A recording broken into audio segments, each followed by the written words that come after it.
Hello there and welcome to the Star Wars Showcase YouTube channel. Today we're taking a look at the Star Wars Black Series Morgan Elsbeth figure from her appearances from The Mandalorian as well as Ahsoka. So some mild spoilers ahead, let's get into it.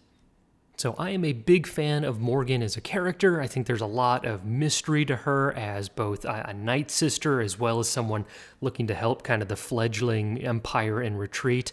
And I think this action figure is really solid, with the one exception being there is a total lack of accessories. So more on that in just a moment.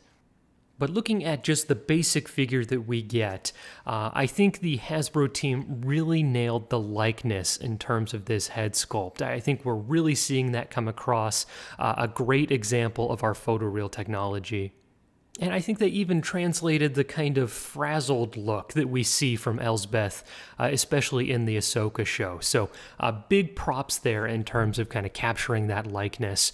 Our articulation here is a little bit limited for this figure. We do have that plastic skirt, which is of course going to limit things in the legs, and there's not so much there in the elbow. We're just getting that basic 90 degrees there. So for a character who later in Ahsoka is doing a lot more acrobatic things, a lot of stunt work being done, certainly I think a little bit disappointing, although the cuts that they have made for this skirt itself, going, in a couple of different angles, still let you get a couple of different poses. So certainly not as bad as a character like, let's say, Bib Fortuna, who was, just a traffic cone, but would have loved to see a little bit more for Morgan here, as she is doing a lot more active stuff later in that Ahsoka series, as well as in her face-off against Ahsoka herself in The Mandalorian.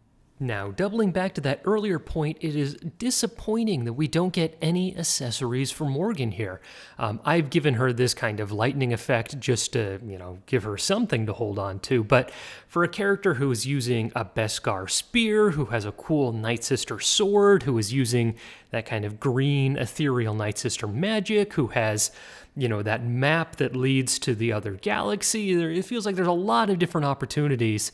Heck, there's even the alternate head sculpt when she kind of gets the darker tattoos and the Nightsister magic.